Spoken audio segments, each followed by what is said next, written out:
Olá pessoal, boa noite. Boa noite a todas. Boa noite a todos. Aguardando aqui o Rubens Casara. Hoje vamos ter uma conversa. Rubens entrou. Rubens, solicita a participação, por favor.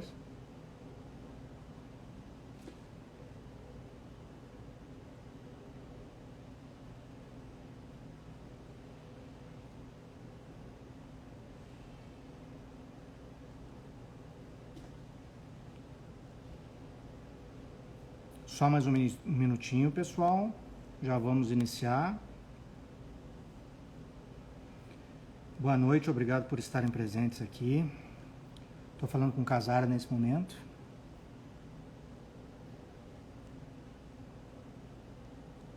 Ele já está na live, ele só precisa solicitar a participação. Espero que todos estejam bem, se cuidando, se preservando. Nós estamos aqui na loja. A loja acabou de fechar, 18 horas, para quem não sabe. Nós estamos funcionando aqui das 10 às 18 horas e nos sábados das 10 às 13h30. E no nosso site, no nosso WhatsApp, quase todo o tempo, como manda a lógica neoliberal.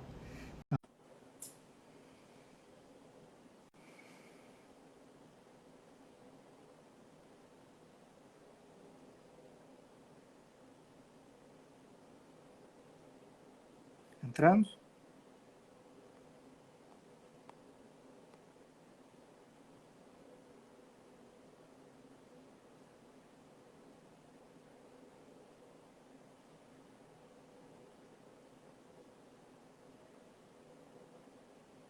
Casara, cadê você? Eu já dei o aceite aqui, só não estou te vendo.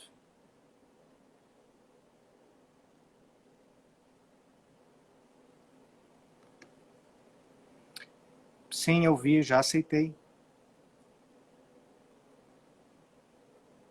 Manda mais uma, por favor. Eu já aceitei.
Pronto.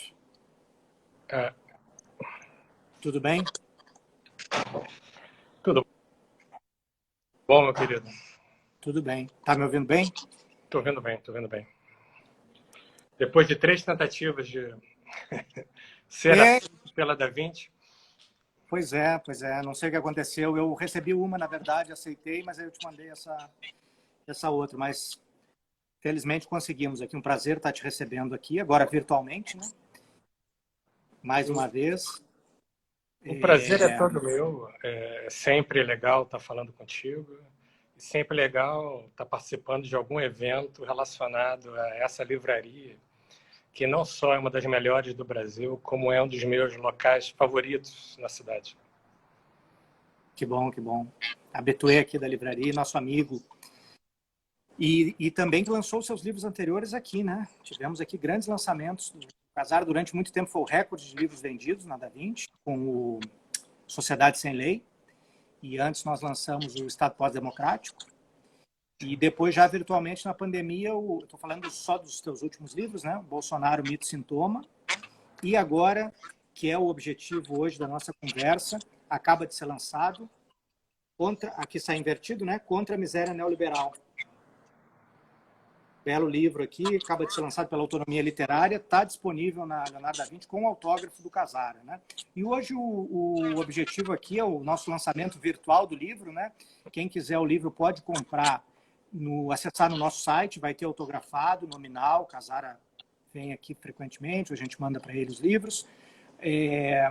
Pode comprar pelo nosso site, automaticamente autografado, e também pelo nosso WhatsApp. Está tudo na bio, né, do Instagram, todos os dados. E, muito bem, o livro chegou aqui semana passada, né? Eu já li o livro aqui, é um livro bastante denso, mas é um livro acessível também, sem ser raso, evidente, né? Assim como os demais livros do Casara. É uma pesquisa de maior fôlego, né? Eu tributo isso, porque é um livro mais extenso também, tem 380 páginas quase. E um livro muito oportuno, que dialoga absolutamente com o presente, né? Com o nosso presente, com as nossas questões, tanto do que nós podemos enxergar como a realidade dominante, né, do sistema capitalista no mundo, né, na sua fase neoliberal, quanto no Brasil, né, que a gente sente dramaticamente também. Então, a minha primeira pergunta, depois a gente entrar em aspectos mais específicos do livro, é uma pergunta bastante geral, né, que ela, acredito que traduz o objetivo do teu esforço intelectual nesse livro, né, que é construir, né, através de diferentes referências teóricas, esse conceito que é tão apropriado ou divulgado ou pensado de uma forma bastante confusa, né, bastante imprecisa, né, e que está presente no nosso dia a dia, está presente no curso da luta política, está presente nos esforços intelectuais para entender o momento que nós vivemos. Então, baseada, sim, nessas referências teóricas que você evoca aí, sim, são muitas, é uma oportunidade de aprendizado bastante grande, né, com muitos pensadores importantes, tanto da década de 60, 70, como Foucault, chegando ao Byung-Chul Han e tantos outros. E também da prática do neoliberalismo, né? Como ele se materializou, sobretudo nas experiências, né, de governo, né, de poder, desde os anos 70, aí, desde Inglaterra, Chile, Estados Unidos e depois, enfim, no nível mundial. Então, antes de abordar esses aspectos mais detalhados, como você estrutura esse livro, eu queria que você dissesse como, em linhas gerais, você define o que é o neoliberalismo. E, relacionado a isso, como essa compreensão falha, pelo menos eu tirei isso da leitura do seu livro, como essa compreensão falha ou incompleta prejudica o enfrentamento às práticas, né, às políticas neoliberais, concretamente, no nosso contexto, no nosso cotidiano, né, o enfrentamento a essa destruição que o neoliberalismo engendra nas sociedades. Bem, Daniel, a tua pergunta é muito importante, porque ela está intimamente ligada à própria concepção desse livro. Por que eu escrevi esse livro? Primeiro, porque eu estava tentando responder a uma questão que me atormenta. Eu acho que até já conversei isso nos nossos papos no Café da Da Vinci. É como nós passamos a naturalizar aquilo que até bem pouco tempo era tido como absurdo. E segundo, eu tinha uma convicção muito forte. Convicção foi uma palavra que caiu um pouco em descrédito, mas era um insight, para ser mais exato, de que era necessário compreender o que está acontecendo para a gente poder adotar posturas concretas na tentativa de superar esse quadro de caos em que nós estamos lançados. E quando se fala em neoliberalismo, a gente normalmente fala num conceito guarda-chuva.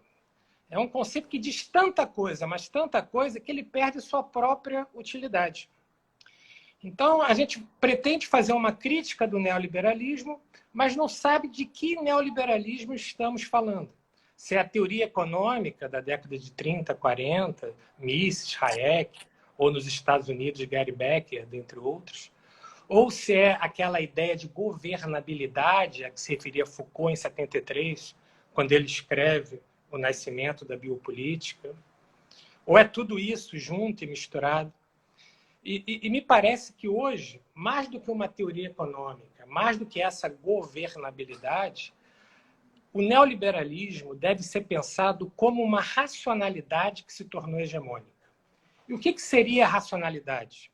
Grosso modo, uma maneira de pensar e agir que trata tudo e todos como objetos descartáveis a partir de cálculos de interesse. Cálculos de interesse voltados exclusivamente ao lucro, à acumulação tendencialmente ilimitada do capital ou à obtenção de vantagens pessoais. Nós fomos levados a pensar que tudo aquilo que não gera algum tipo de lucro ou algum tipo de vantagem pessoal é irracional. E mais do que isso, esse modo de pensar se apresenta como o único possível. O neoliberalismo se apresenta hoje como inevitável. E ao se apresentar como inevitável, ele já está se defendendo de toda postura transformadora. Então, aquele que ousa apresentar uma proposta alternativa ao neoliberalismo é automaticamente etiquetado de infantil, de louco, de utópico. E é engraçado, porque ele é chamado de utópico num mundo que cada vez mais se caracteriza pela ausência de utopia. Nós vivemos num mundo distópico, né? No qual, inclusive, isso se retrata na literatura. Cada vez mais nós vemos romances distópicos e pouquíssima coisa utópica, pouquíssima coisa voltada para um outro mundo possível. Então, o objetivo desse livro foi tentar, a partir da definição de um conceito que seja útil a todos nós, de neoliberalismo, um conceito dessa racionalidade que, desde a década de 80, se tornou hegemônica, após ser testada no Chile de Pinochet, com a queda do presidente eleito Salvador Allende. Já ali houve um laboratório do neoliberalismo, ainda das práticas econômicas, e aquilo que, em dado momento, era um modo de administrar, era um modo de governar estados, passou a ser também um modo de governar pessoas. Nesse momento, nós percebemos uma mudança estrutural na lógica e no funcionamento do neoliberalismo. Ele se torna, de fato, uma racionalidade que é internalizada e reproduzida, muitas vezes, sem que as pessoas levem em conta, percebam onde elas estão inseridas. E como você perguntou, isso gera um problema muito grande, porque às vezes nós estamos falando dessa racionalidade e o sujeito vai responder, não, isso não é neoliberalismo, porque Hayek dizia o contrário. Por isso é importante delimitar o conceito. Eu não estou me referindo às vacas sagradas do neoliberalismo, do pensamento econômico neoliberal. Eu estou me referindo àquilo que o neoliberalismo se transformou. Se a origem é comum, hoje a funcionalidade ela é bem diferente. Hoje nós pensamos e atuamos no mundo da vida em termos neoliberais. Sim. Você divide o livro justamente em três pilares, né? A racionalidade neoliberal, a normatividade neoliberal e o imaginário neoliberal, né? Como é que você definiria esses três pilares, assim, que são os caracterizadores, né, do neoliberalismo hoje? Bem, a racionalidade. O que é o neoliberalismo? É essa racionalidade, esse modo de ver e atuar no mundo. Esse modo de ver e atuar no mundo gera uma normatividade, uma lógica normativa global que se caracteriza pela ilimitação, Da mesma maneira que a busca por lucro, que a busca pela acumulação do capital é tendencialmente ilimitada, as ações também se tornam tendencialmente ilimitadas. Então, nós temos novos mandamentos normais de conduta, uma nova normatividade. Algo passa a ser agora aceitável a partir dessa lógica normativa. Uma lógica normativa que impõe mandamentos como consuma, não pare para refletir, desconsidere qualquer obstáculo na busca por lucro. Isso é sensacional, porque produz mudanças na maneira como as pessoas veem o mundo. Vamos imaginar, por exemplo, que desde antes da tradição cristã, mas principalmente na tradição cristã, o egoísmo era visto como um vício. E hoje ele se transforma numa virtude. Enquanto a solidariedade e a fraternidade, que eram vistos como valores positivos, passaram a ser vistos como desvantagens. Numa sociedade marcada pela lógica da concorrência, se você é solidário, se você é fraterno, você está em desvantagem nessa competição. Se teu objetivo passa a ser destruir o concorrente ou, quando não, o inimigo que está disputando com você, fraternidade e solidariedade são desvantagens. Então, essa normatividade vai produzindo mudanças valorativas. O que antes era absurdo, hoje passa a ser aceitável, quando não verdadeiramente desejável. Por fim, o imaginário. O que seria o imaginário? Grosso modo, um conjunto de imagens e ideias que nós formulamos para podermos atuar no que nós chamamos de realidade. Eu gosto muito de uma definição de realidade, Daniel, que é uma trama que envolve simbólico, ou seja, linguagem e limites, e imaginário. O que nós temos por realidade é isso, uma mistura de linguagem com a imagem que nós produzimos, as ideias que nós temos a partir da linguagem. Então, um imaginário neoliberal vai produzir uma realidade própria. É um imaginário que se constrói a partir, basicamente, de duas imagens, a imagem da empresa. Cada pessoa passa a se ver como empresário de si e ver os outros como concorrentes. E a partir da ideia de concorrência. Se eu sou uma empresa, todos os outros são concorrentes. Perceba, aquele que está ao seu lado, que poderia ser um aliado na produção de uma saída comum para a crise, na produção de uma superação que ajudasse a todos, passa a ser visto como um concorrente a ser vencido, quando não, como um inimigo a ser derrotado. E essa lógica da concorrência, ela passa a reger todas as relações sociais. Desaparece o laço social. As pessoas não se relacionam mais com outras pessoas. Se relacionam com empresas concorrentes ou objetos que são instrumentalizados para o fim desejado pelo indivíduo, que é esse fim de buscar o lucro ou uma vantagem de índole pessoal. Sim, essa era uma pergunta, inclusive, que eu ia colocar, né? Como é que você aborda no livro, né? Como é que o indivíduo neoliberal, né, se materializa, essa ideia de ilimitação, essa ideia de limitação que faz parte da racionalidade neoliberal, mas que transborda para o imaginário do indivíduo neoliberal, né? Limitação, o hedonismo, a necessidade dessa satisfação permanente, né? O Mark Fisher até selecionou um trecho aqui que eu acho que tem bastante a ver com o que você coloca no livro, de que tudo nada é tedioso, mas tudo é entediante. Enfim, do homem governado segundo a ideia de que é um mercado e que ele é uma mercadoria desse mercado. Mas, ao mesmo tempo, ele é empresa. Ele é a mercadoria da sua própria empresa. Né? A própria democracia vira um mercado de ideias. Sim.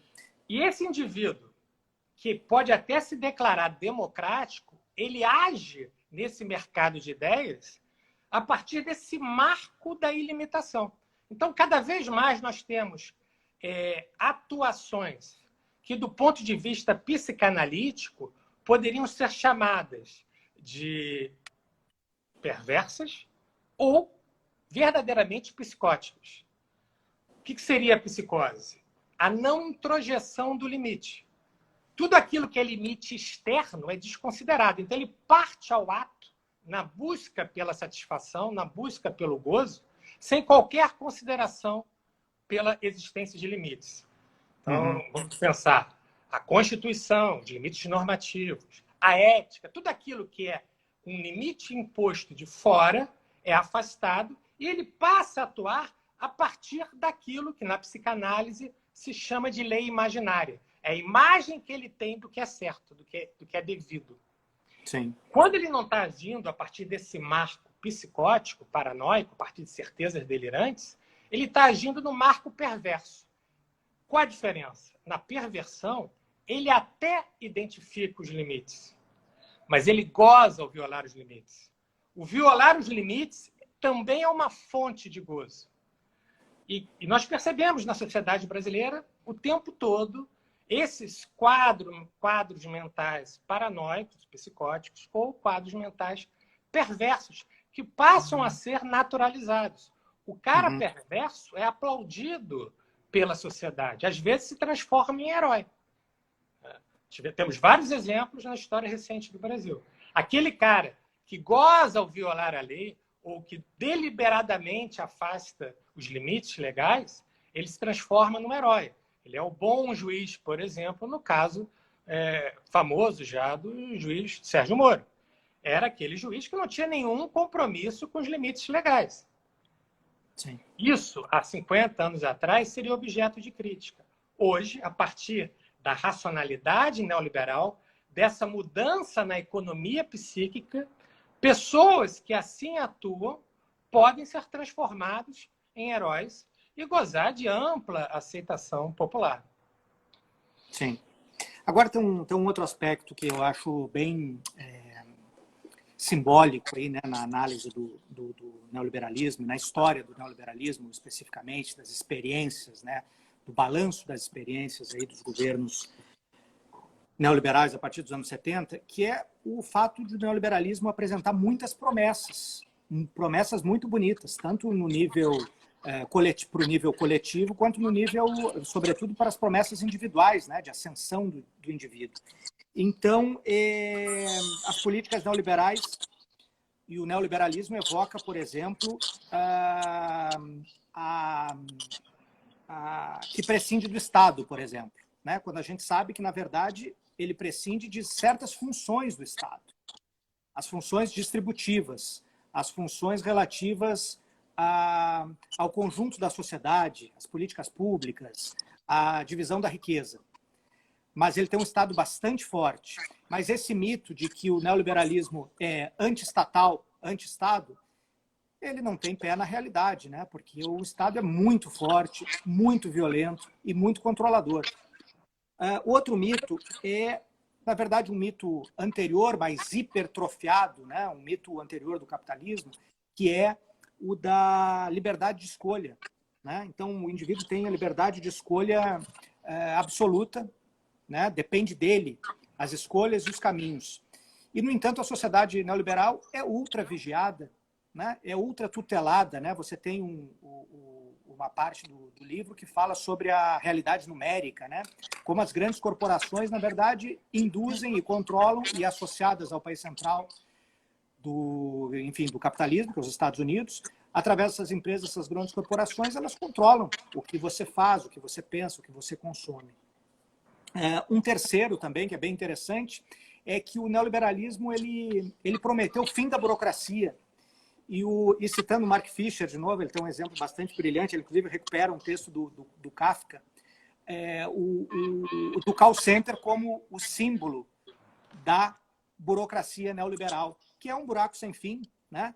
O indivíduo fica absolutamente desarmado, e é o contrário da esfera pública, né? Que com todas as suas deficiências, incompletudes, enfim, né, na democracia real, burguesa, tem os seus canais de participação e de diálogo, etc. Isso, no mundo governado pela empresa, do indivíduo versus a empresa, isso move. Então, a pergunta é, veja, o balanço do neoliberalismo é um balanço trágico, o balanço social. Você pega todos os indicadores econômicos e sociais, Grã-Bretanha, no Chile, os indicadores sociais, no Brasil, na Argentina de Menem, das experiências mais traumáticas do neoliberalismo, mundo afora. Mas ele tem uma resistência muito grande, porque esses mitos continuam com muita força. A que se isso deve, essa resistência? A essa novidade que o próprio no Nova Razão do Mundo, Laval e o Dardot falam, né? Essa novidade monstruosa, né, que o neoliberalismo engendra e ganha força através do indivíduo, ou a falta, que é, aliás, o último escrito do seu livro, ou a falta de uma alternativa que consiga enfrentar isso de modo radical. Por que essa resistência diante de um balanço tão ruim? É um complexo de fatores, Daniel. Primeiro, essa dimensão que você bem mencionou, que nós poderíamos chamar aqui ideológica do neoliberalismo. Embora o neoliberalismo não possa ser resumido a uma ideologia. Um segundo dado é a plasticidade do fenômeno neoliberal. Essa racionalidade, ela se adapta às mais variadas ideologias, às mais variadas tradições, às mais variadas formas. Então, não raro, o neoliberalismo se apresenta como resposta ao próprio neoliberalismo.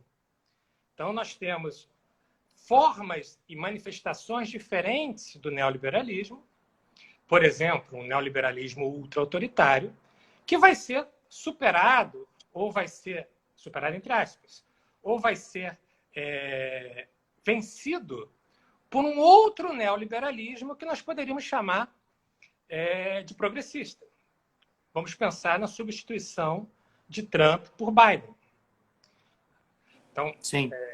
Não raro, essa plasticidade do neoliberalismo permite a sua manutenção disfarçada de transformação. Sim.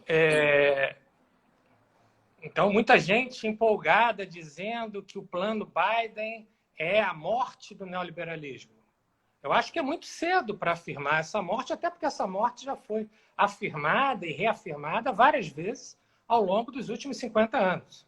Com Obama, por exemplo, nos próprios Estados Unidos. O Obama é um exemplo típico do neoliberalismo progressista, para utilizar com pautas da identidade, enfim, limitadas, né? Limitadas. Sim. Tem um meme que é interessantíssimo, que é um bombardeiro soltando bombas, umas cinzas e as outras com arco-íris. Mas para o povo que está sendo bombardeado pelo neoliberalismo, o efeito trágico é muito parecido. Aliás, tem um livro ótimo que fala sobre isso, do contexto dos Estados Unidos, que é a Armadilha da Identidade. Quem tiver oportunidade, que reflete sobre isso, sobre de fato, essa apropriação liberal das demandas, enfim, de várias demandas, né, importantes na luta social. E perceba, abrir um parênteses aqui, para antes de responder, aproveitar essa tua deixa, que muitas vezes movimentos tendencialmente democráticos, movimentos que se enquadram na chamada esquerda, também passam a atuar a partir dessa racionalidade neoliberal, que é a lógica da concorrência. Ou seja, buscam uma vantagem, buscam a concretização, muitas vezes, de projetos pessoais de poder, em detrimento da luta contra todas as formas de opressão. Então, para ver como a coisa é engenhosa. Então, é essa engenhosidade e a não compreensão adequada do que seja o neoliberalismo que fazem com que ele seja tão resistente. E que, às vezes, ele pareça ter morrido, quando, na realidade, ele está produzindo efeitos, e muitas vezes efeitos desastrosos. O que nós temos conseguido nas últimas décadas, no máximo, diante da hegemonia desse pensamento neoliberal, são governos de resistência. Sim. São governos que ficam ali tentando na medida do possível, reduzir os danos do funcionamento concreto desse projeto neoliberal, mas que não tem força para uma ruptura. Exemplos não faltam. Vamos pensar, por exemplo, na Grécia. A Grécia, o partido que ganhou a eleição na Grécia, foi impedido de colocar, de concretizar o plano, o projeto político deles, que foi o projeto eleito pelo povo grego. Por quê? Porque eles foram coagidos pela comunidade europeia. Sim. Os governos do PT foram governos de resistência. Cediam ali, caminhavam um pouco, depois cediam, davam 3 passos, voltavam 2, porque a qualquer momento poderiam ser derrubados. A partir dessa lógica, dessa racionalidade, que toma conta de todos nós. Então, nós temos, para fugir da racionalidade neoliberal, também exercer, em certa medida, uma profunda autocrítica. Em que medida nós estamos agindo a partir dessa lógica da concorrência? Em que medida nós estamos agindo e num sentido que, no final das contas, nós vamos reforçar o próprio projeto neoliberal. Então, Fale, desculpa. Não, fala você. Não. É um complexo de fatores que fazem com que o neoliberalismo, apesar do evidente fracasso, ou melhor, de um fracasso demonstrável de plano, facilmente demonstrável, ele se mantém. No plano ideológico, ao se afirmar a única opção possível, e era isso está presente desde o discurso da Margaret Thatcher, né? Se apresentar como a única opção possível, a única coisa séria, a única coisa adulta a se fazer, ele evita de antemão uma séria resistência. Desqualifica de plano pessoas que poderiam estar ali na linha de frente da resistência.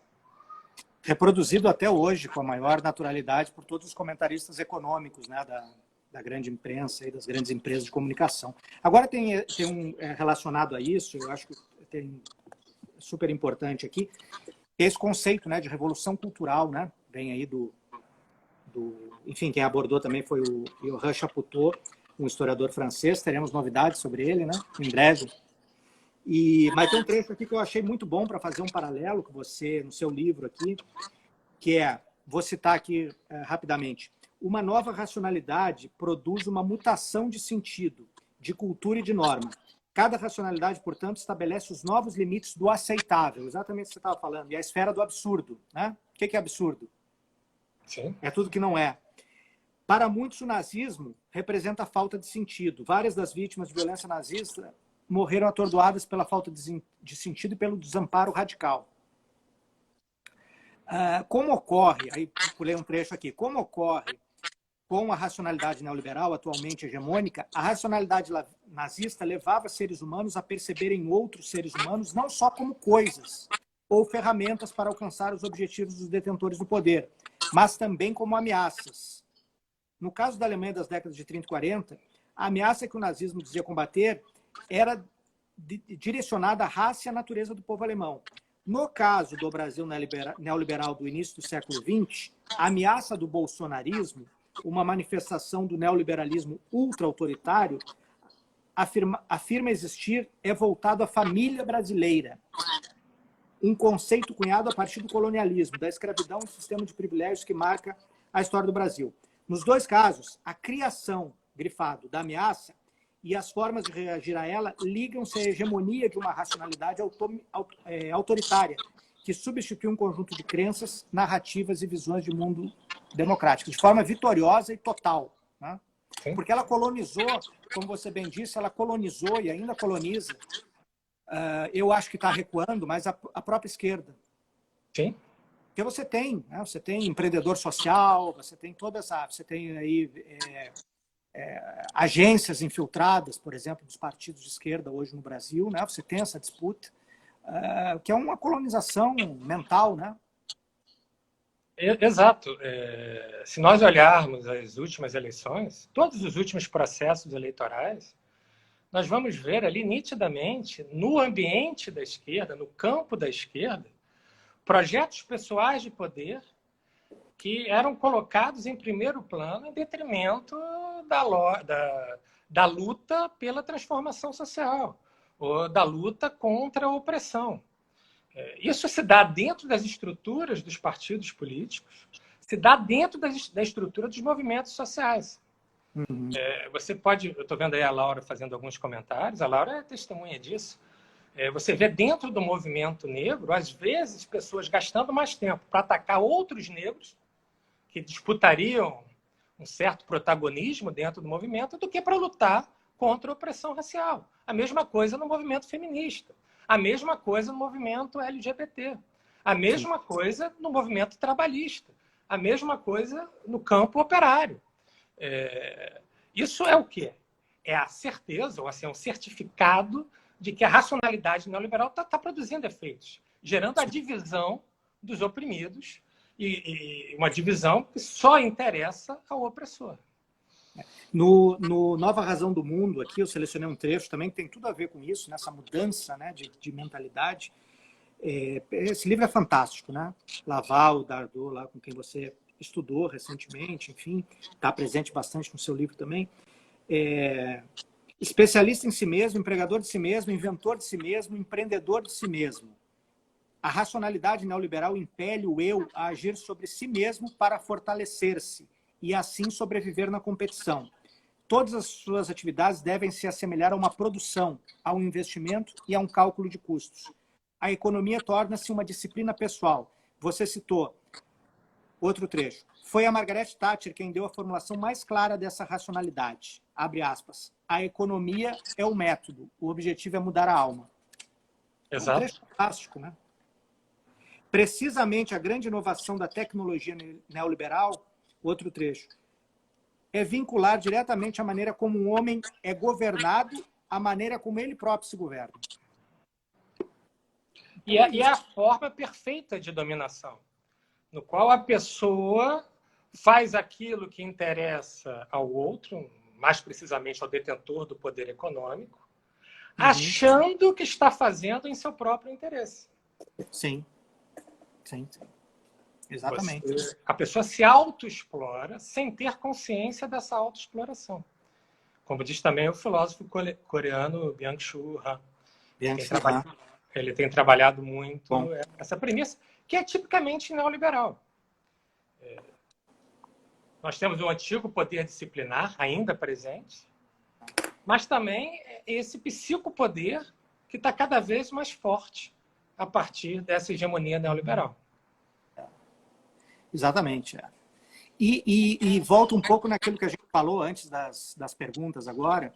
Só queria falar citar mais uma coisa aqui que o teu texto me remeteu, que esse fracasso prático, né? Essas experiências destrutivas, né?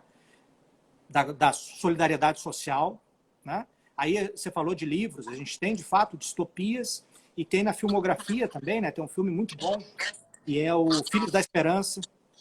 O próprio Daniel Blake, né? Você mostra essa desintegração, né, do laço social, né, que acontece ainda nesse país, o fim da solidariedade social, daquele capitalismo de bem-estar, né, mesmo em sociedades capitalistas. Mas também outro mito, né, porque assim como dizem que o Estado é fraco, e na verdade o Estado é muito forte no neoliberalismo, se fala também da competição, né? Mas a competição só existe para os pequenos. As corporações, as grandes empresas, a competição existe para Da Vinci, um pequeno comércio. A competição existe para o indivíduo, funcionário público. O Mark Fisher fala isso, cita um livro aqui, enfim, de um inglês. As virtudes da competição devem ser convenientemente reservadas apenas para as massas. Competição e risco são para pequenos negócios e pessoas pequenas. A invocação da competição tem funcionado como arma ideológica. Aí é o homem que se governa. O alvo real é a destruição da solidariedade. E, enquanto tal, o sucesso tem sido notável. É porque a engenhosidade desse modo de pensar faz surgir na cabeça das pessoas a crença de que o fracasso é sempre individual. Sim. Por isso, a racionalidade neoliberal está intimamente ligada a quadros de depressão, aumento da depressão ou burnout. A pessoa entra dentro de uma lógica do desempenho, eu tenho que desempenhar o tempo todo, se eu não conseguir, a culpa é minha. E como você disse, nós temos que ter em mente a quem serve o Estado neoliberal. Não é um Estado fraco, como você lembrou. É um Estado muito forte, mas é um Estado a serviço do detentor do poder econômico, ou seja, daquele 1% a que se refere Chomsky, chamando-os de super ricos. Então, Sim. os 99% restantes, e vamos falar em termos das empresas, as empresas pequenas, médias, e as grandes que não sejam gigantescas, já entram num certo devir indesejável. Elas não interessam. De fato, elas não interessam. Se elas quebrarem, não tem problema nenhum. Porque o Estado neoliberal vai estar ali para ajudar, inclusive financeiramente, nas crises sistêmicas do capitalismo, as grandes empresas, esse 1% da população. Quando a gente pensa em termos do Brasil, a gente tem que lembrar também que a elite brasileira, em certo sentido, ela faz um papel de mediação, ela é, em certo sentido, intermediária para atender a interesses que estão lá fora. Por isso, a racionalidade neoliberal explica um processo judicial como a Lava Jato, que quebrou várias grandes empresas brasileiras. Por quê? Porque estava a serviço do detentor do poder econômico lá fora, das grandes empresas que concorriam com as empresas brasileiras e que hoje não concorrem mais. Então, isso tudo está intimamente ligado. O fracasso é sempre individual, o Estado é um Estado forte, porque vai ajudar, inclusive, economicamente as grandes empresas, e tem que ser forte também naquilo que o Bourdieu chamava de mão direita do Estado, então tem que ser forte para controlar os indesejáveis, dentro de um devir indesejável, dentro de um quadro em que cada vez mais pessoas se tornam indesejáveis. Hoje, não só o pobre, que não interessa a sociedade de consumo, e também, depois da revolução tecnológica, sequer interessa na produção, no sistema produtivo, até porque cada vez mais a economia neoliberal é uma economia improdutiva, ou seja, não produz riqueza, pretende produzir capital a partir do próprio capital. Evidentemente, estou falando aqui do rentismo. Mas, então, não só o pobre é indesejável, como qualquer pessoa que possa representar algum tipo de ameaça a essa hegemonia neoliberal, automaticamente recebe essa etiqueta de indesejável. Então, você, Daniel, com a tua livraria, com a futura editora, você automaticamente já tem na sua testa carimbado a etiqueta de indesejável. Porque você atua a partir de uma lógica diferente da lógica neoliberal. Você mostra que é possível fazer, divulgar cultura diferente do que da Amazon, por exemplo. Da lógica da Amazon, por exemplo.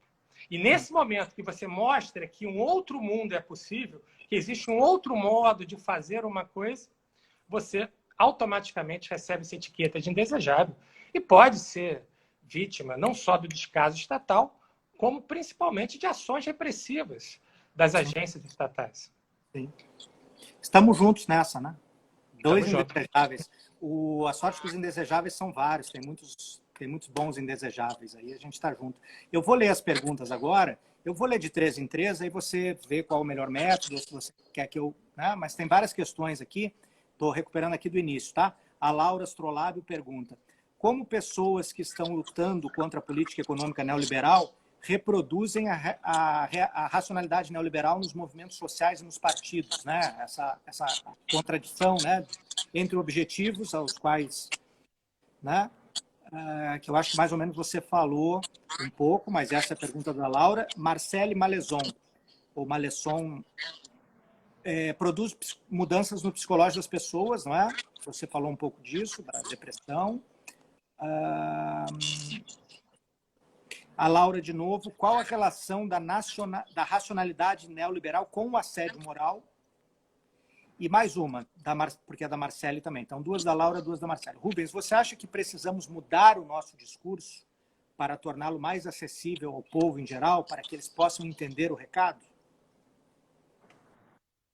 Começar por essa questão, eu acho importante ser entendido. Quem escreve, eu acho que deve escrever para ser, mais do que por escrever, deve escrever para ser entendido. Aliás, quando eu escrevo, eu procuro também me entender. É um instrumento que o escritor tem para se entender, para colocar suas ideias de uma maneira mais compreensível. Então, é fundamental saber conversar. O Mark Fisher, que você já citou tantas vezes, dizia isso, né? Como a esquerda tem se afastado do povo porque não consegue dialogar com o povo.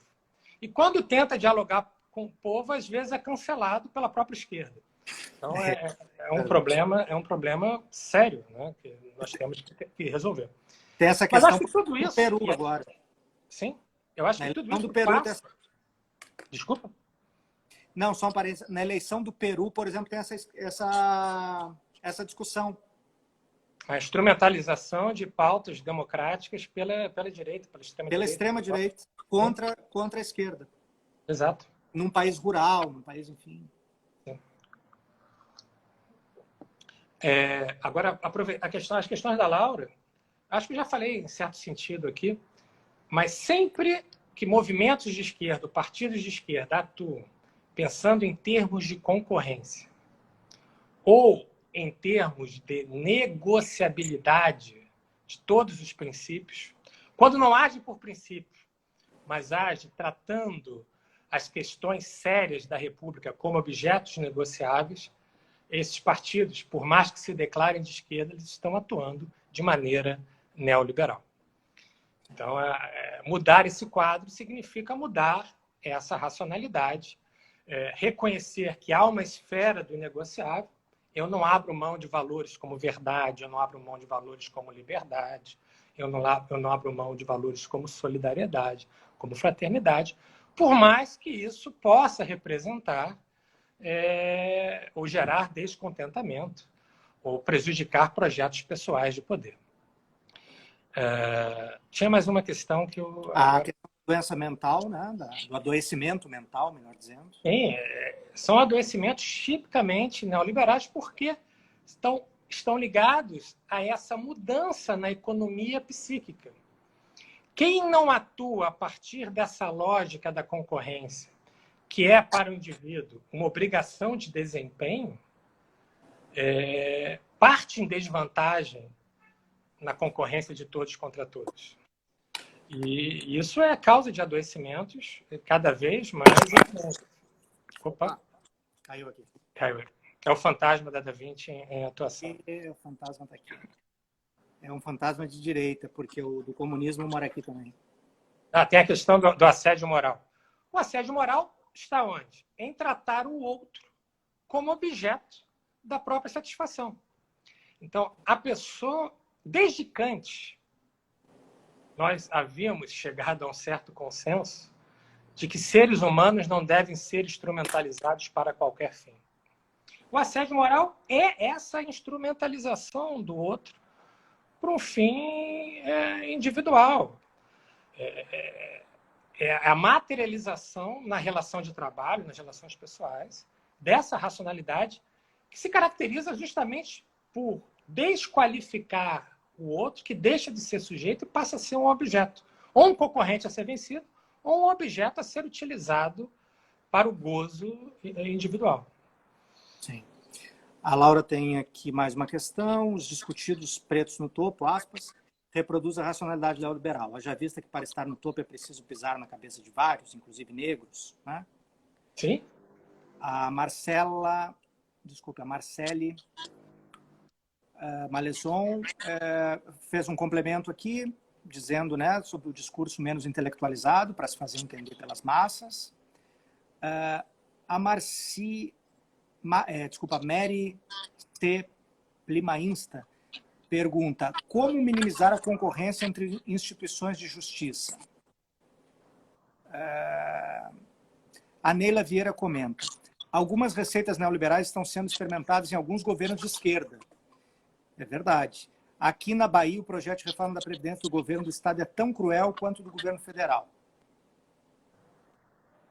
A Laura pergunta: a racionalidade neoliberal dialoga com a sociedade do espetáculo, do Guy Debord?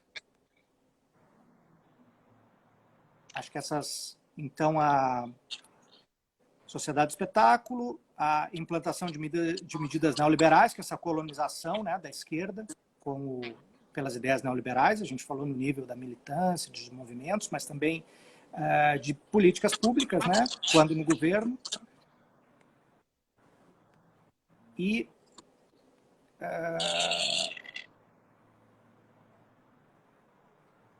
explique a diferença entre a limitação dos limites legais por esses heróis e a desobediência civil. Tá, vamos lá. Questão da sociedade do espetáculo. Na sociedade do espetáculo, tudo vira mercadoria, mas uma mercadoria espetacular. Uhum. É a mesma coisa presente em sociedades na qual a hegemonia é da racionalidade neoliberal. O que é a mercadoria? O objeto negociável. E nós percebemos na nossa sociedade que, não raro, vários objetos, vários fenômenos são transformados nessa mercadoria espetacular, até com uma função que eu estou trabalhando num próximo livro e estou chamando de idiotização coletiva. Você gera um espetáculo idiotizante. Para quê? Para que as pessoas fiquem, naquele momento, fissuradas no que estão assistindo e incapazes de qualquer reflexão a partir das imagens que assistem. Então, as imagens da sociedade do espetáculo transformadas em mercadoria são essas imagens neoliberais. Ali o Guy Debord está escrevendo no momento ali de sedimentação dessa hegemonia neoliberal. Qual é a última? Desculpa, tu fez uma última... Tem uma questão, a diferença entre a limitação dos limites legais entre esses heróis e a desobediência civil. Dois quadros radicalmente opostos. Nós temos um fenômeno que se chama democracia constitucional, ou seja, a imposição de limites rígidos ao exercício do poder, de qualquer poder, seja o poder judiciário, seja o poder executivo, seja o poder econômico. Então, a ilimitação neoliberal não deseja qualquer limite. Todo limite é visto como um obstáculo à eficiência do Estado, um Estado a serviço do poder econômico, ou à eficiência do mercado. Então, essa é a ilimitação neoliberal. Na desobediência civil, nós temos o exato oposto. Nós temos a violação de limites, mas limites arbitrários, limites inconstitucionais, limites que impedem a concretização dessa democracia constitucional. Uhum. Perceba, você viola uma lei inconstitucional na busca da concretização do projeto constitucional de vida digna para todos, por exemplo. Você luta contra uma polícia que está instrumentalizada a serviço do poder econômico e em detrimento das funções constitucionais previstas para ela. Então, a desobediência civil, não raro, ela busca concretizar valores democráticos, enquanto a ilimitação constitucional percebe esses valores, regras e princípios democráticos como obstáculos aos interesses dos detentores do poder econômico. Certo. Agora vamos para as últimas questões. Da Andmar 78. O neoliberalismo, nos últimos 5 anos, produziu evidentes mudanças no sistema de justiça, na racionalidade / moralidade de seus integrantes. Quais o autor visualiza? Desculpa, não entendi a parte final. Na racionalidade e moralidade dos seus integrantes, né, do sistema de justiça. Quais o autor visualiza? Exemplifique.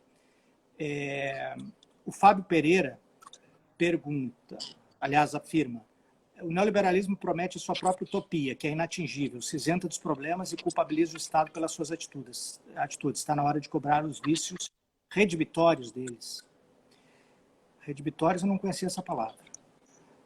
Primeira saída para o neoliberalismo é não demonizar as experiências socialistas. O Insta Abreu JP. Eu acho excelente. As experiências socialistas são demonizadas na esquerda, largamente, né? Largamente. As curtas experiências estatais, no nível de Estado, não dominante, são extremamente demonizadas e rejeitadas em bloco, né? Com todas as conquistas, os avanços, no pior contexto possível, né? Com todos os problemas também. Mas, enfim... Nesse livro, eu trato da demonização do comum, Sim. que é produzida, se não produzida, mas fortemente incentivada por vários movimentos de esquerda. E quando me parece que resgatar e desdemonizar o comum é condição para a superação da própria racionalidade neoliberal. Porque o comum é essa esfera do inegociável. Exato. Se a racionalidade neoliberal se caracteriza por negociar com tudo e todos os valores, a liberdade, a verdade, tudo passa a ser negociável quando tem valor de uso, e quando não tem valor de uso passa a ser descartável, o comum é o exato oposto. É a necessidade de se resgatar o inegociável, que é condição para uma vida razoável de todos e todas. O que é o comum? É aquilo em relação ao qual cada um de nós é responsável não só pela Constituição, como também pela manutenção. No campo do direito, são os direitos fundamentais, aqueles direitos que são de cada um pelo simples fato de ter nascido com vida. No campo político, é aquilo que todos nós construímos ao longo da nossa caminhada. Pensem quantos valores estão sendo abandonados, quantos valores que custaram a vida de tanta gente estão sendo abandonados, porque esse abandono interessa ao detentor do poder econômico, vai aumentar a margem de lucro. Pensa na reforma da Previdência, na reforma trabalhista. Nesses atentados à vida digna, são verdadeiros atentados ao comum. Sim, sim. E a racionalidade neoliberal fica o tempo todo passando essas imagens. O que é comum não presta. O tempo todo. Seja dentro, no contexto do capitalismo, com as políticas ou com as medidas, os governos, enfim, as experiências, né, de compensação social, né, no estado de bem-estar social, quanto nas experiências socialistas, em bloco. É tudo muito ameaçador, né? Porque é uma fagulha, né? Porque, na verdade, você tem nas experiências socialistas mais demonizadas em bloco, né, como União Soviética, como, sei lá, Alemanha Oriental, né, são demonizadas em bloco.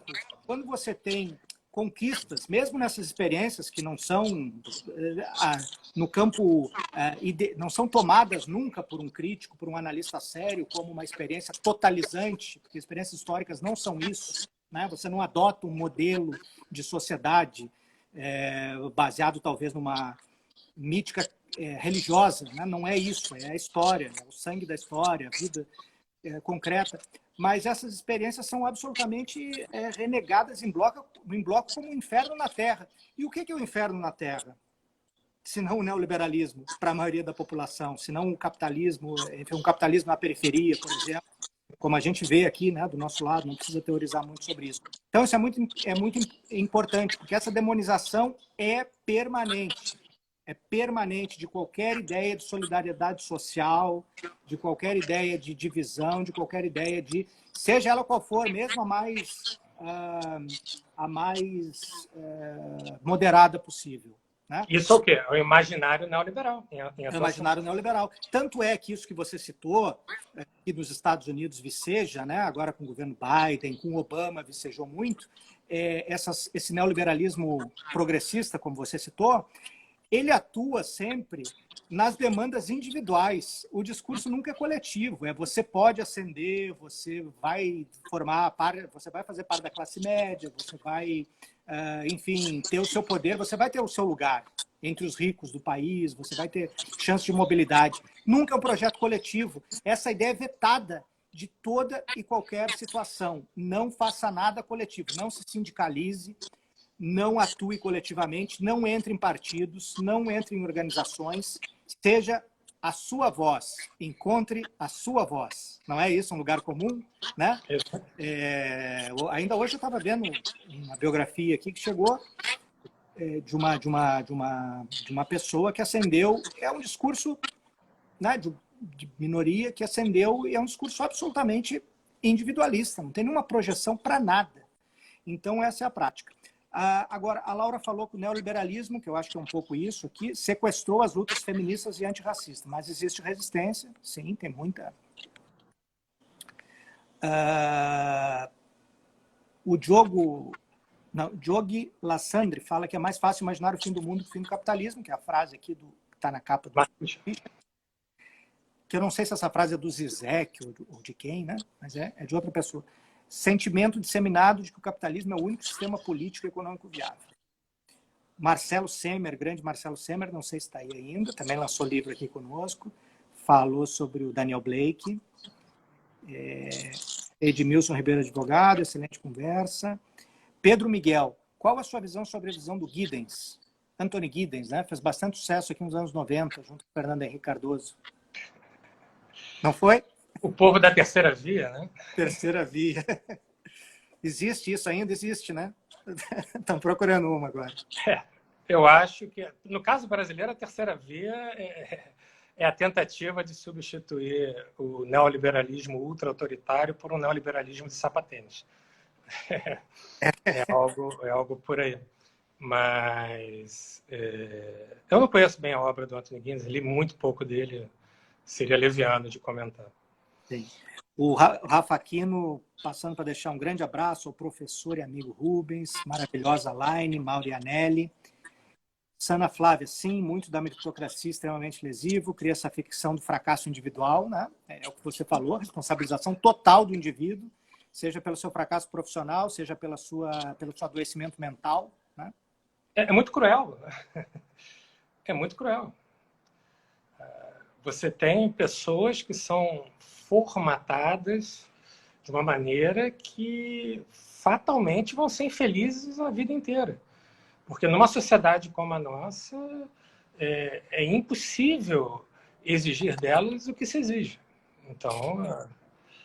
E é o que o Laval e o Dardot falaram, uma tecnologia muito inovadora, né? Porque se antes você tinha, né, aquele mito, né, o Estado opressor, né, do socialismo ou do estado de bem-estar social, culpado de tudo, então nós temos que destruir esse estado. Agora você tem um indivíduo, então você pode errar, tudo ser um desastre, né, como a gente viu em 2018, né, mas a culpa, no final das contas, é de quem? É a sua, que não foi capaz, né, que não tem o mérito suficiente. Marcelo Semer, Rubens é um dos intelectuais que melhor tem compreendido a racionalidade liberal. Márcia Tiburi mandou um coração.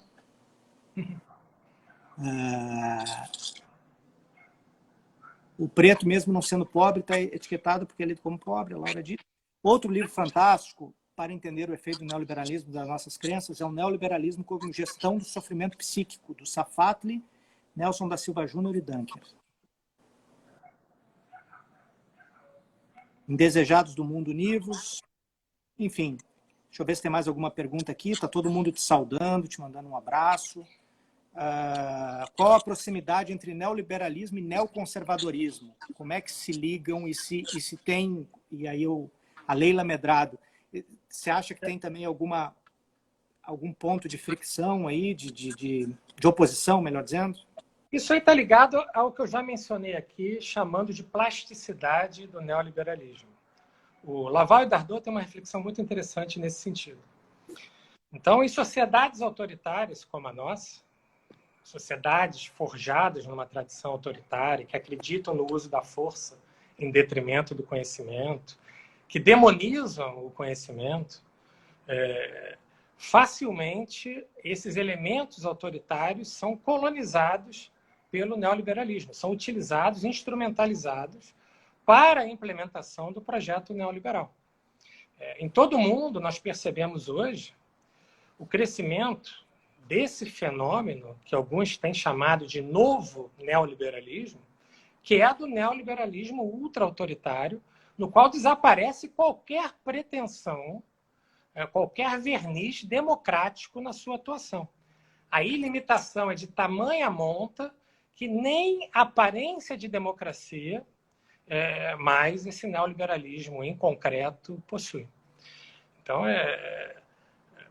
se a gente pensar hoje, realidade brasileira, para dar um exemplo mais concreto, o populismo de direita, de extrema-direita, que manipula o medo, às vezes até justificável, da população, mas que no Brasil, muitas vezes, é um medo da própria liberdade, para utilizar uma expressão do Erich Fromm.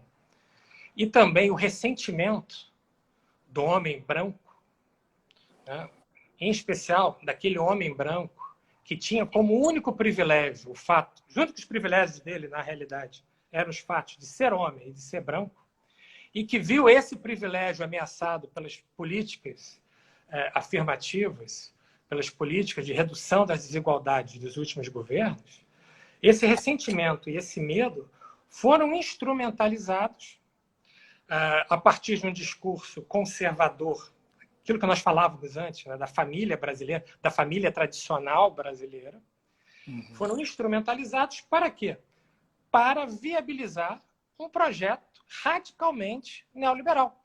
A gente não pode esquecer que o Guedes, que é o ministro da Economia, foi um dos Chicago Boys. Estava lá ligado à turma da Universidade de Chicago no Chile de Pinochet. Então, ali era a garantia de que aquilo seria um governo neoliberal. Essa garantia foi dada antes da eleição. E, para tornar essa proposta atrativa, não foi um banqueiro o escolhido pelo povo. Foi um político tosco, um político ultra-autoritário, com tendências racistas, tendências sexistas, como o Bolsonaro. Porque esse político tocava em algo do povo brasileiro, que era essa tradição autoritária, essa natureza autoritária da sociedade brasileira. Sim. Então, precisava desse autoritarismo do Bolsonaro para implementar as políticas neoliberais. Então, o autoritarismo foi colonizado pelo neoliberalismo. Ele se adapta a tudo. Ele se adapta a fundamentalismos religiosos, ele se adapta a estados laicos, ele se adapta a tradições mais democráticas, como na França, de Macron. Ele se adapta a coisas toscas, como Trump nos Estados Unidos, aquela marca que foi elevada à condição de presidente dos Estados Unidos. Sim. E se adapta a coisas mais sofisticadas, como Biden, como Clinton, como Obama. Sim, sim. Eu vou ler aqui as últimas perguntas, vou fazer em bloco, e para encerrar aqui com uma última questão, tá? Cláudia G. Pri. Como trazer mais gente para o lado dos indesejáveis? Como gerar uma sensibilização, não é? Se estamos cada vez mais dependentes de ferramentas de comunicação dominadas pelas grandes corporações. É uma questão... Eu acho que não dá para trazer mais gente para o lado dos indesejáveis. O importante é os indesejáveis em potencial perceberem que o próximo será eles. O próximo a sentir concretamente as consequências do neoliberalismo será ele. E se antes a palavra de ordem era que o povo deve tomar os meios de produção material, eu acho que nós devemos aumentar essa palavra de ordem. Nós devemos tomar os meios de produção material e também os meios de produção do subjetivismo, dessa subjetividade neoliberal, e produzir uma outra subjetividade alternativa a ela. Sim. Isso é um ponto importante. Vamos falar dele no fim. Cláudio Paris, como fica a quebra dos direitos fundamentais do cidadão garantidos na Constituição? O Edson Ribeiro, advogado. O neoliberalismo infiltrado na esquerda, onde projetos pessoais, é um comentário, prevalece sobre a própria luta. Contra o status quo. O que fazer para mudar essa realidade? Está na outra. Parabéns, doutor Rubens Casara. Esse tema precisa invadir todos os debates sobre tudo. Deixa eu ver se tem mais alguma pergunta aqui, só para a gente encaminhar. Gostaram da tua definição aqui, a Maura Ianelli, neoliberalismo de sapatênis, podemos adotar a partir de agora, que é bom. A live, sim, vai ficar gravada, Fabiana. A Márcia está dizendo que a conversa está boa. Queria ter 1/10 do brilhantismo do Rubens Casara. Eu também. Poxa. Saudade da Da Vinci. A gente também está com saudade de você. Raquel, acredito. Vamos lá. As duas últimas, então. A questão ambiental pode ser boa arma contra o ideal neoliberal? Você aborda isso no seu livro. E como a crise sanitária que atravessamos pode mudar a racionalidade neoliberal? Acho que são duas Há oportunidades aí? Bem, são temas que eu discuto diretamente nesse livro. Esse livro é fruto do ano que eu passei na França, no qual eu tive a oportunidade de dialogar muito proximamente de autores como Laval, Dardot, Dufour, dentre outros. E, de fato, crise, até etimologicamente, é sempre um ponto de decisão. É um momento em que nós temos que tomar uma decisão num sentido ou em outro. Na Roma Antiga, crise era um termo médico. Era aquele momento no qual o doente, a partir da doença, ou ele se curava ou ele morria. Então, vamos pensar crise como esse ponto de decisão. Nós podemos seguir a racionalidade neoliberal, mas aí nós temos um problema. A racionalidade neoliberal tem, como eu já falei, o marco normativo da ilimitação. Num mundo em que os recursos são limitados. Se nós seguirmos esse caminho, eu não tenho dúvida, o capitalismo vai acabar. Mas vai acabar porque todos nós vamos morrer. Não dá para tentar uma exploração ilimitada no planeta que é limitado. E a crise climática está aí para provar isso. E a crise do Covid, no qual a necropolítica neoliberal, e a necropolítica está intimamente ligado ao neoliberalismo, então a biopolítica de Foucault, a necropolítica de Jackman Mbembe, estão lá dizendo o quê? Que a partir de cálculos de interesse, se mata e se deixa morrer. A morte evitável se torna aceitável a partir dos cálculos de interesse neoliberais. E se nós, observando esse quadro de caos, pudermos aproveitar esse momento de decisão para tomar a via alternativa, que me parece, na linha da Wendy Brown, do Christian Laval, do Pierre Dardot, dentre outros, é a do resgate do comum, da racionalidade do comum, leia-se, da racionalidade do inegociável. Eu não negocio com a dignidade da pessoa humana. Eu não negocio com a vida. Se nós adotarmos essa outra racionalidade, no nosso dia a dia, para começar, mas nós não podemos ser ingênuos de achar que a solução individual dá conta do problema, nós temos que resgatar a política. E uma das dimensões do comum é a da política, né, da solução coletiva dos problemas. Nós temos que adotar esse outro caminho para, então, garantirmos a vida no planeta Terra. O ecossocialismo é algo que me parece inevitável se nós quisermos deixar algum planeta para os nossos netos. Daniel, a nossa geração ela vai se caracterizar por ser aquela geração que detinha todas as informações de que não dava para continuar tratando a natureza como nós estamos tratando, e mesmo assim nós continuamos por esse caminho que vai levar à destruição. Sim. Então, talvez seja o momento agora, antes tarde do que nunca, de tomar a via alternativa que passa necessariamente por abandonar a racionalidade neoliberal. Qualquer preocupação ambiental está na esfera do comum. É algo que diz respeito a todos nós. Justamente aqui eu gostaria de encerrar aqui com a última parte do livro, o último capítulo, né, que é sobre as alternativas. Você já falou antes sobre essa plasticidade, né, essa plasticidade de se adaptar também a diferentes contextos históricos, a diferentes supostas posições diversas do espectro político, né, do mundo, né, desde ditaduras fundamentalistas, né, de regimes fundamentalistas até, enfim, países com a democracia burguesa clássica, né? Então, essa plasticidade é uma grande força, né, do neoliberalismo. E como isso pode ser contraposto? Com radicalidade. E com contraposição aos fundamentos básicos dele. E aí eu gostaria de ler alguns trechos, né, em que você fala isso, alguns trechos breves aqui. Um projeto que não se baseie na ideia de infinitude e ilimitação. Apostar em normas, imagens e em modos de atuar no mundo que afastem o modelo das empresas. Começar pelo indivíduo, como você disse. Mas não só, porque nós vamos cair também na armadilha, né, do indivíduo. Sim. Tem que ser um projeto coletivo, né? Como você disse. Se afastem do modelo das empresas e a lógica da concorrência das relações sociais e impeçam que as pessoas continuem a ser tratadas como objetos negociáveis e descartáveis, né? O contrário do neoliberalismo é o comum. Como princípio capaz de criar o novo, o comum deve ser entendido como o oposto do neoliberalismo, o contrário da concorrência, da ilimitação e da propriedade privada.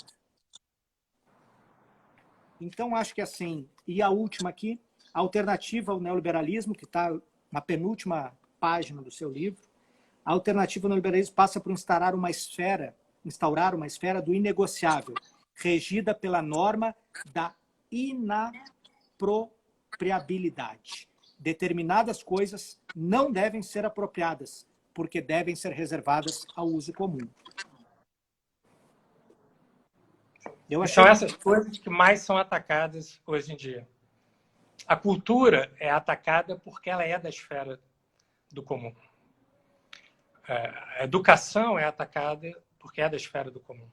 E olha que o comum não se confunde com a apropriação pública de bens, a apropriação de bens pelo Estado. O comum é de outra ordem. O comum é aquilo que nós nos esquecemos que diz respeito a cada um.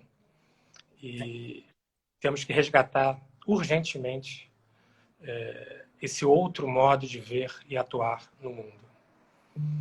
Um prazer conversar contigo, Rubens. O teu livro me deu grande prazer aqui, de desafio também, né? É um livro bastante estimulante, instigante, né? E recomendo a leitura a todos, a quem não leu, quem não comprou. Repito, a venda com autógrafo nominal da Da Vinci, que o Casara está oferecendo. Não tem no Inimigo de Seattle, não procurem lá. É muito menos autografado, muito menos nominal, né? Em breve vai ter, porque eles acabam tendo tudo. Mas Contra a Miséria Neoliberal, Autonomia Literária. Um grande livro, aí, um livro de combate, um livro para o nosso tempo aqui. E vou citar aqui, que foi, para mim, foi um dos melhores livros que eu li em 2020, o Casara leu, eu recomendei para todo mundo aqui, que é da Autonomia, um pequeno livro aqui, que é o Realismo Capitalista, do Mark Fisher, que é um cara que tem uma trajetória intelectual muito interessante, enfim, esse livro é muito bom, muito bom. E o Nova Razão do Mundo, né, que já é um livro clássico, um clássico contemporâneo, né, do Laval e do Pierre Dardot, que foram aí companheiros. O Laval que escreve a apresentação do livro de Casara, olha que luxo, né? E tem o livro comum também, que eu não trouxe aqui, que também é da editora Boitempo, e todos os outros livros do Casara estão disponíveis na Leonardo da Vinci. Casara, a luta continua. A luta continua, querida. Nos vemos na Da Vinci. Vamos tomar um café um dia desses. De máscara e mantendo o distanciamento até a vacina alcançar a maioria da população. Isso. Muito obrigado, pessoal, pela presença de todas e todos. Esperamos contar com vocês nas próximas lives dessa grande corporação que é a Leonardo da Vinci. Um beijão. Beijão, Casara. Beijo, querida. Tchau, tchau.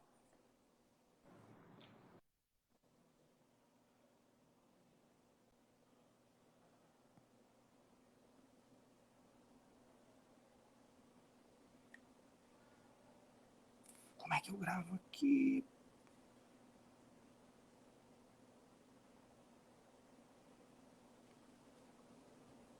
Obrigado a vocês. Muito obrigado. Eu vou gravar agora. Eu estou gravando no iPad aqui, então eu estou um pouco perdido, porque normalmente eu gravo no celular, mas precisamos que essa conversa com o Casara fique registrada no nosso IGTV. É que o menu mudou aqui, gente. Mas nós vamos conseguir. Eu acho que eu vou fechar. Um abração para todos vocês, tá?